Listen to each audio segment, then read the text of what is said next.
Hey, what's up, guys? Hope everybody's doing well and having a great day. As most of you have heard by now, the large 7.8 Mega Quake that occurred in Turkey last night, it's being listed as Central Turkey Nerdot, coming in at 17.9 kilometers deep. That's around 11 miles deep, and there have been over 90 aftershocks following the large 7.8 magnitude earthquake. We're over here at the USGS. This is a list of the seismographs they have positioned all around the world, and you can see they are all jet black. They're still reeling from the 7.8 magnitude earthquake. Here's one that was not far from the epicenter in Ankara, Turkey, jet black. And then we go down to Casey, Antarctica. It too, jet black. All around the world, these seismographs are still, this is right now, are still reeling from the primary wave energy following the 7.8 magnitude earthquake. And again, the aftershocks continue. There are over 90 aftershocks and counting. Some of the aftershocks, right here's one that was 7.5, and this one here was 5 miles deep. That is extremely shallow for an earthquake of that magnitude. They're going to be very destructive on the surface as the ground is going to roll like carpet. I had a gentleman explain that to me one time. He was in an earthquake and he said the ground literally rolled like you would unroll a roll of carpet.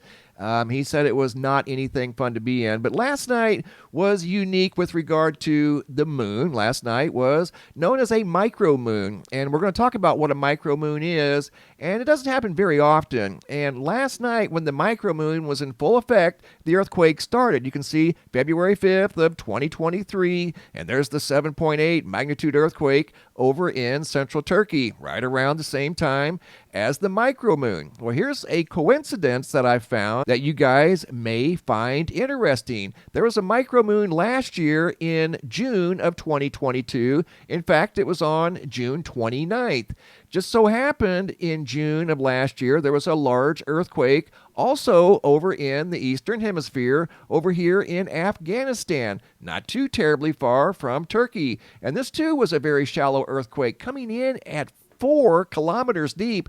That's 2 miles. Are you serious? 2 mile deep, 6.0 magnitude earthquake. That also did a lot of damage in that region. This again occurred on June 22nd of 2022, right before a micromoon. And this year in 2023, there was a micromoon on the same exact day as the large 7.8 magnitude earthquake. So it makes you wonder if that was a mere coincidence. Here's a look at the Earth and the moon right now. This is a map of the solar system, and the moon is at what they call apogee, and it's at its farthest point away from the Earth. The supermoon is when the moon is at its closest point to the Earth. So it makes you wonder, could there be a stronger gravitational pull, at least in the Eastern Hemisphere, with regard to the moon and the Earth? Is it creating some sort of an anomaly? And I'm talking about this micromoon. I want to share with you guys some photos that were sent in of the micromoon from various locations around the world.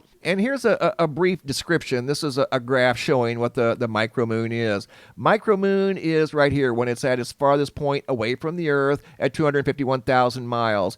Perigee, when it's at supermoon phase, is 223,000 miles. So it's closer, looks bigger. When it's at apogee, it's farther away from the Earth at its farthest point, and it looks smaller. But I'm wondering, since there was a large, very shallow earthquake at 2 miles deep last year in 2022, just 7 days prior to the micromoon, and then this year there's been a series of large earthquakes on the same exact day as the micromoon. This year's full snow moon rises on Sunday, February 5th, and will be the smallest full moon of the year, thanks to the current position of the moon in its orbit.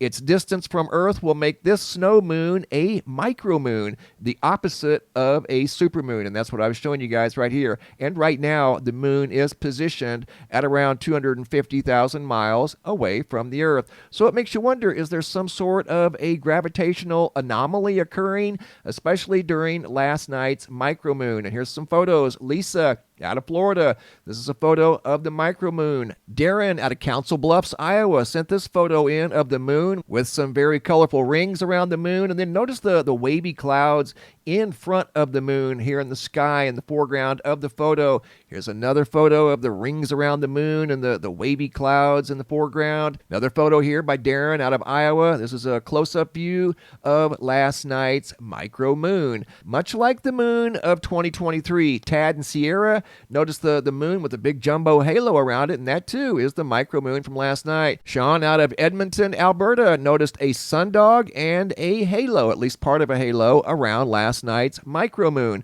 Thanos out of Puerto Rico. This is a photo, unedited photo of the micromoon from Puerto Rico. And here's a still image of the full moon, micromoon, and a list over here of all of the earthquakes that started right as the micromoon started. And the earthquakes are still ongoing, and the micromoon is slowly coming out of micromoon phase, and it's going through the multiple phases that it goes through every month. And I understand that there's earthquakes all month long during each phase of the moon. But you can't help but wonder, since there was an earthquake last year just within a week of the micromoon that was super shallow, coming in at 2 miles deep in relatively the same general part of the Earth over here in the eastern hemisphere. I understand it's 1,800 miles apart, but this earthquake occurred within 7 days of the micromoon in 2022.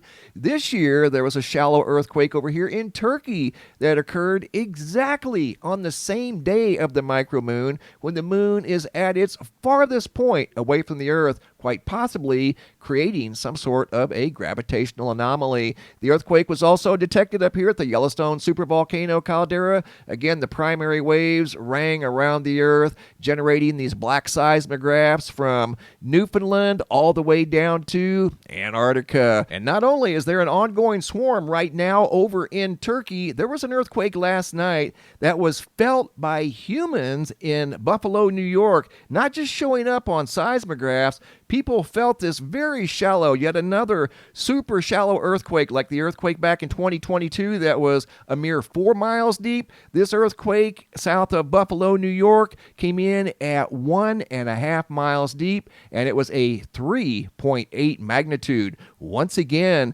just south and east of Buffalo, New York. Thanks for watching. Have a super day, and be safe out there.